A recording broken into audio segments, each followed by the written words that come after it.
என் வாழ்வில் நடந்த ஒரு சின்ன சம்பவம். சேலத்தில் எதிர்பார்த்தது கிடைக்காது, பார்க்காதது கிடைச்சிரும். அது மாதிரி ஒரு உதாரணம் பாருங்கள். ரம்ஜான் அன்றைக்கி நான் சேலத்தில் இருந்தேன். அங்கே என்னோடய ஒரு முஸ்லீம்ஸ் நண்பர் ஒருத்தர் இருக்கிறாரு. அவர் கூட நான்வெஜ் சாப்பிடுவேன். இங்கே ஆந்திராவில் இருந்தால் கூட சரி, முஸ்லீம்ஸ் நண்பர்கள் வந்து பிரியாணியெல்லாம் கொடுத்து அனுப்புவார். இங்கே கிடைக்கும். அன்னைக்கு பாருங்கள், சனிக்கிழமையோ திங்கக்கிழமையோ ஏதோ நான் அன்றைக்கி சாப்பிடல. ஒரு பீஸ் கூட கிடைக்கல எனக்கு. ஏதோ ஒரு காரணம். ஆனால் அது கிழமையா இல்லை நான் வேறு எங்கேயாவது வேலையாக போயிட்டுனா தெரியாது. ஆனால் அன்றைக்கி ரம்ஜான் அன்றைக்கி அவர் கூட சாப்பிட்ற வாய்ப்பே எனக்கு கிடைக்கல. பாருங்கள், ஆந்திராவில் அன்றைக்கி பிரியாணி கொண்டு வந்து கொடுத்துருக்குறாங்க. எங்கள் வீட்டில் பசங்கக்கிட்ட கொடுத்துருக்குறாங்க. நான் இல்லை. ஆனால் நான் வெளியூரில் இருக்கிறேன் இல்லையா, நான் அதை சாப்பிட முடியல. ஆனால் அதே முஸ்லீம்ஸ் நண்பர் வந்து சண்டைக்கோழின்னு அந்த பெரிய கோழி வந்து பிரியாணி பண்ணியிருக்கிறாரு.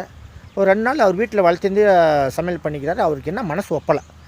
இதை நாமளே 2 நாளாக வளர்த்தோன்னா இது போய் நம்ம சாப்பிட்றதான்னு மனசு ஒப்பலை.